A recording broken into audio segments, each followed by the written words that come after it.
네, 반갑습니다.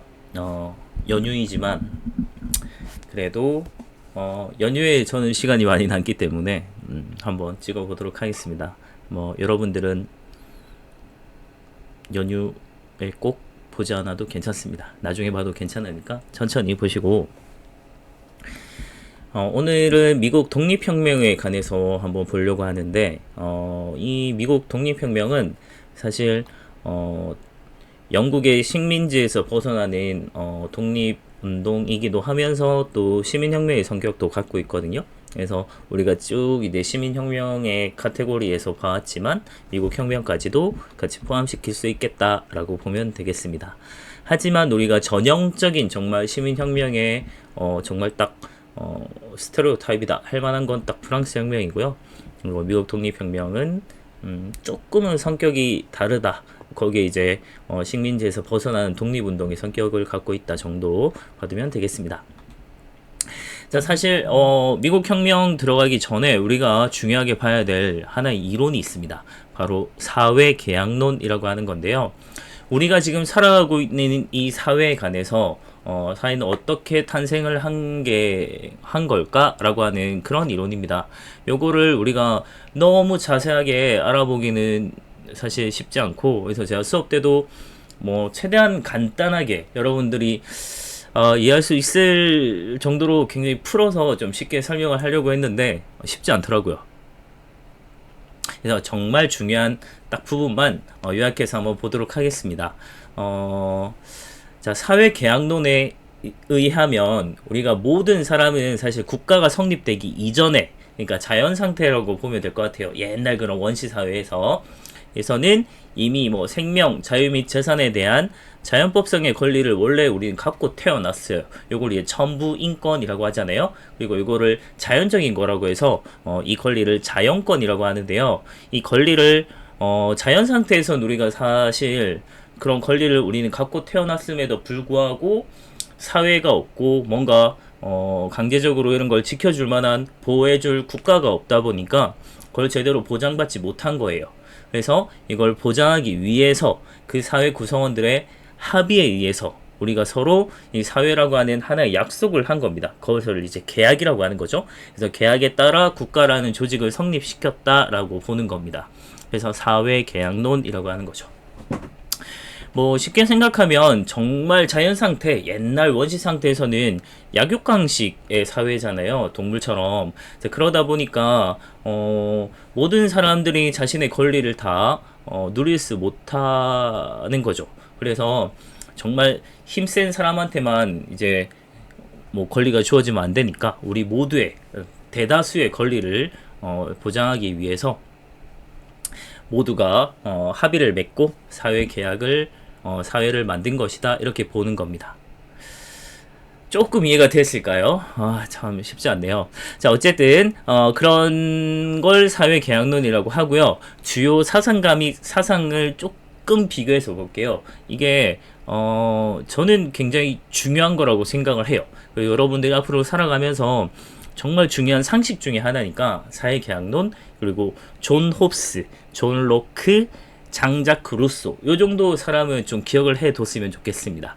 자, 일단 존 홉스라는 사람은 가장 시대적으로 앞선 사람이었고, 요 사람이 요런 사회계약론을 생각을 했을 때는 절대 왕정식이었다라는 걸 좀 염두에 두고 봐야 돼요. 자, 이 사람이 리바이어던이라고 하는 책을 썼습니다. 리바이어던은 뭐 신화 속에 되게 괴물 같은 그런 존재예요. 리바이어던. 그래서 그 자연 상태를 요 사람은 만인 대 만인의 투쟁이다, 이렇게 설명을 했고요. 요게 여러 가지 이제 상식적으로 많이 인용되는 구절 중에 하나입니다. 만인 대 만인의 투쟁, 아니면 리바이어던, 존 홉스, 이렇게 연결시켜서 생각해두면 아주 여러분들의 삶에 반짝반짝 도움이 될 겁니다. 자, 그래서 약육강식의 시대였기 때문에 그걸 우리의 이제 권리를 보존하기 위해서는 힘 있는 누군가에게 이제 우리의 주권을 좀 양도를 해서 그 사람을 통해서 우리가 권리를 보장받아야 된다라고 생각을 한 거고요. 그래서 주권을 힘 있는 군주에게 양도해야 된다라고 생각을 한 겁니다. 그래서 군주 주권론을 주장한 사람이긴 하지만, 그러니까 우리가 생각할 때 이 뭔가 사회 계약론, 뭔가 민주주의 이런 걸, 인권 이런 걸 생각하면 군주론, 군주정이라고 하는 건 뭔가 맞지 않는 것 같지만, 이 사람이 그 당시에 생각했을 때는 군주에게 주권을 줘서 우리의 이 자연권을 보장받아야 된다라고 생각을 한 거예요. 거기서 조금 더 나아가서 뒤에 이제 조금 이 시대가 지나서 나온 사람이 존 로크라는 사람입니다. 자, 기본적으로 사회계약론이라는 생각은 같고요. 근데 이 사람은 주권을 양도할 수는 없고, 대신에 우리가 직접적으로 하긴 힘드니까 대표를 뽑아서 뭔가 대신 정치를 하도록 해야 된다, 그런 대의 정치를 말하는 사람이고요. 물론 이제 이 사회라고 하는 게 그럼에도 우리의 권리를 제대로 보장해주지 못한다면 얼마든지 우리는 저항할 수 있다는 저항권을 얘기한 사람입니다. 그래서 존 로크의 저항권 굉장히 중요한 거니까 기억을 해두시고요. 다음 장자크 루소 같은 경우는 자발적 합의에 의해서 국가를 구성을 해야 되고, 주권은 절대 양도할 수 없는 거기 때문에 집정민주주의를 해야만 한다라고 생각한 사람입니다. 그래서 우리는 현실적으로는 지금 대의 정치를 하고 있는 게 거의 세계 대부분이죠. 그래서 집정민주주의를 하기에는 이 현대사회에 맞지 않는 부분이 있지만, 그게 우리의 주권을 정말 제대로 실현을 하려면 집정민주주의를 하는 게 맞지 않을까, 이렇게 생각을 하는 거죠. 자, 그러면 다시 미국 독립혁명으로 넘어가서요. 우리가 지금 미국이라고 하는 이 나라, 보통 우리나라나 이런 거에 5,000년의 역사 이런 걸 생각을 해보면 미국의 역사는 길지 않죠. 길지 않은데 요거는 사실 약간 염두에 둬야 될 게 있는 것 같아요. 우리가 보통 역사의 시작, 미국이라고 하는 나라의 역사의 시작이라고 볼 때는 영국의 식민지 개척부터 보는 거지만, 사실 영국이 식민지 개척을 하기 이전에도 이 미국의 이 땅덩어리에는 많은 사람들이 살고 있었겠죠. 그래서 그 사람들의 삶까지 우리가 전부 다 빼놓고 그냥 영국의 식민지부터 시작이야 라고 얘기하면 안 된다는 거죠. 그래서 그 부분도 있었지만 우리가 미국이라고 하는 이 나라의 시작을 얘기할 때는 영국의 식민지 개척부터 시작을 한다, 이 정도로 좀 생각을 하면 좋겠습니다.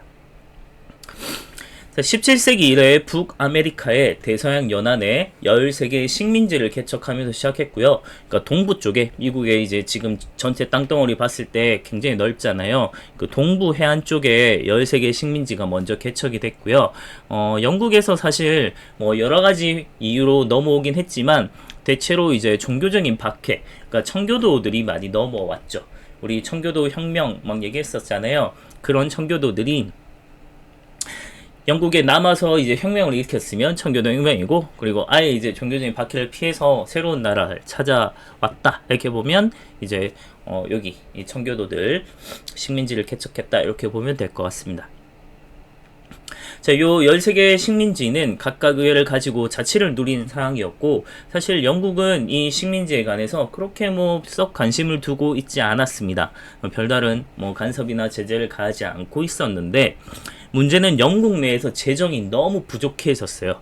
그래서 그러다 보니까 어떻게 돈 나올 게 없나 막 이렇게 따지다가 이 영국 이 식민지 개척한 이 미국 땅에 요것도 이제 관심을 두게 된 거죠. 그래서 이제 설탕, 종이, 차 이런 그 당시로서는 굉장히 필수품적으로 볼 수 있는 이런 것들에 대해서 세금을 부과하기 시작한 겁니다. 그래서 해준 것도 없으면서 갑자기 세금 내라고 하니까 굉장히 반발이 있었겠죠.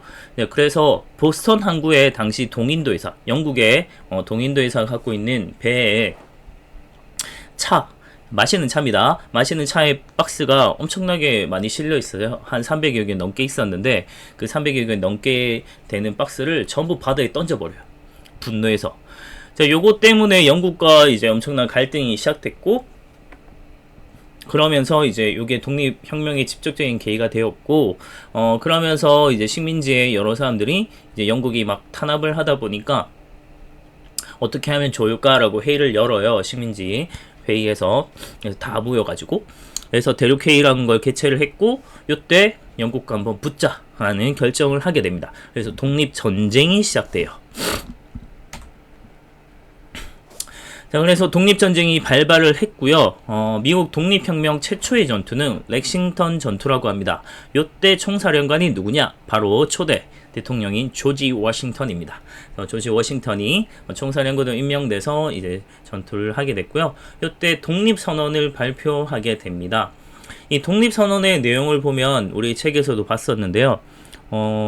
프랑스 혁명에 나오는 인권선언 있죠? 그 인권선언의 내용이랑 굉장히 겹치는 부분이 엄청 많아요. 그래서 미국의 독립혁명이 프랑스 혁명보다 더 빨랐거든요.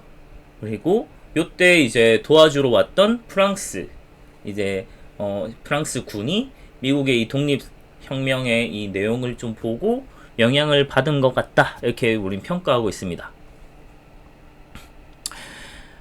전쟁 초기에 독립군이 당연히 열세를 보였습니다. 여러가지 뭐 전쟁 경험이나 이런 거에서 많이 미숙했겠죠. 근데 프랑스랑 에스파냐가 아주 열렬히 지원을 해줬고요. 특히 프랑스가 지원해준 사람이 바로 루이 16세였죠. 자, 그래서 이제 결국은 승리를 하게 됐고요. 전쟁 승리 후에 파리에서 프랑스 참 간섭 많이 했죠. 그래서 파리에서 결국 조약을 맺어가지고 13개 식민지가 1783년에 독립을 하게 되었습니다. 그래서 최초의 민주공화국이 수립되었다, 이렇게 보면 됩니다. United States of America죠. 그래서 USA라고 하는 게 요때 탄생이 됐고요. 그래서 미국 독립혁명은 유럽의 식민지에서 벗어난 독립혁명이기도 하면서 모든 인간의 생명, 자유 및 행복 추구의 권리를 보장받은 시민혁명의 이야기도 성격도 갖고 있다는 겁니다. 그래서 독립선언서를 보게 되면 시민혁명이랑 관련된 만한 굉장히 많은 인권이나 그런 자유, 평등, 행복 추구권 이런 것들을 굉장히 잘 나타나 있어요. 그리고 로크의 이제 저항권 사상 이런 것도 아주 잘 나와 있죠. 그래서 미국 독립선언서는 굉장히 중요한 문서 중에 하나고요. 결국 나중에 여기는 북아메리카고 그 아래 있는 라틴 아메리카, 그러니까 중남미 지역의 라틴 아메리카의 독립혁명 그리고 프랑스 혁명에 아주 큰 영향을 끼치게 되었다라는 점에서 세계사적으로 굉장히 의미가 있는 이 미국의 탄생이었습니다.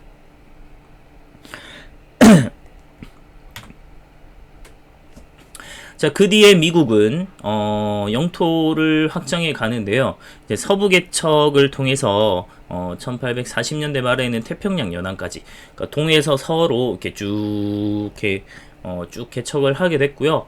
그 뒤로 이제 엄청나게 아메리칸 드림을 꿈꾸고 많은 이민 열풍이 불었고, 그래서 인구도 많이 들어오고 자연스레 노동력도 많이 늘었겠죠. 그래서 산업혁명도 시작되고 뭐 운하랑 철도 부설 이런 게 활발해지면서 엄청나게 산업이 발전하면서 2차 이제 산업혁명 시기 이렇게 되면 미국이 어마어마하게 발전을 하게 됩니다. 그래서 1850년대 이미 대기업이 등장을 했고요.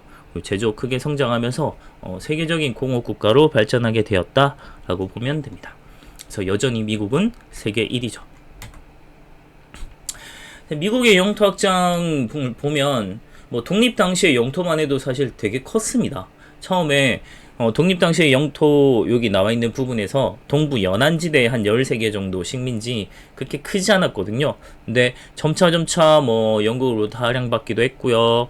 그리고 플로리다는 에스파냐로부터 구입을 했고, 또 이제 루이지애나 요 중부지방 요는 프랑스로부터 구입을 했고, 다음에 뭐 캘리포니아는 멕시코로부터 또 할양을 받았고요. 텍사스도 이제 멕시코랑 사실 굉장히 가까운 요 지역인데 이쪽도 이제 병합을 하게 되고, 이러면서 점차 영토를 넓혀 나가게 되고 어마어마한 이제 나라로 성장을 했죠.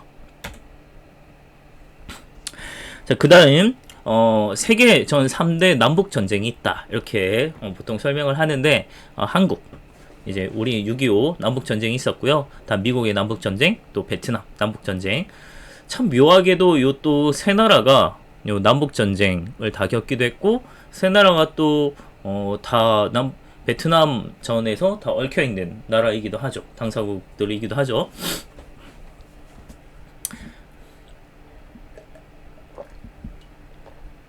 자, 미국의 남북 전쟁은 뭐 정치적인 뭐 문제도 있었지만 사실은 이 경제적인 구조의 차이에서는 이해관계 대립이 굉장히 컸습니다.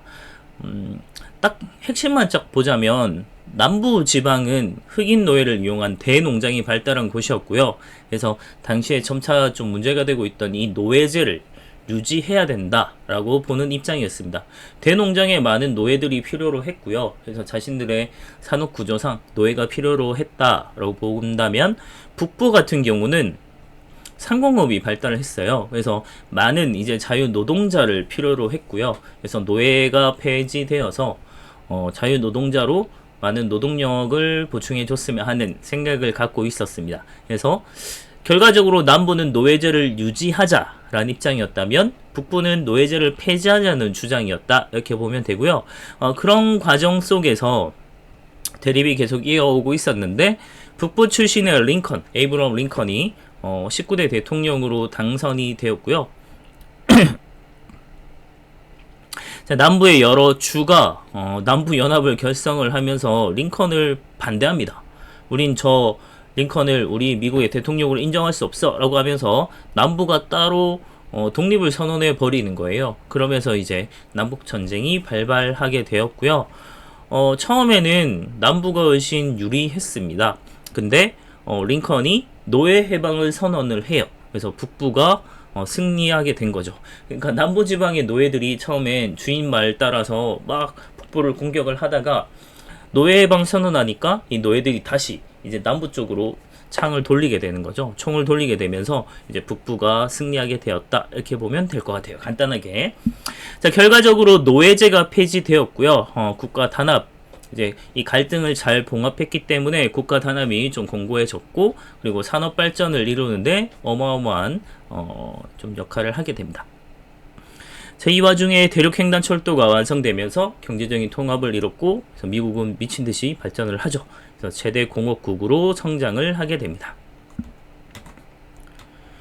자, 여기까지 하면 되겠네요.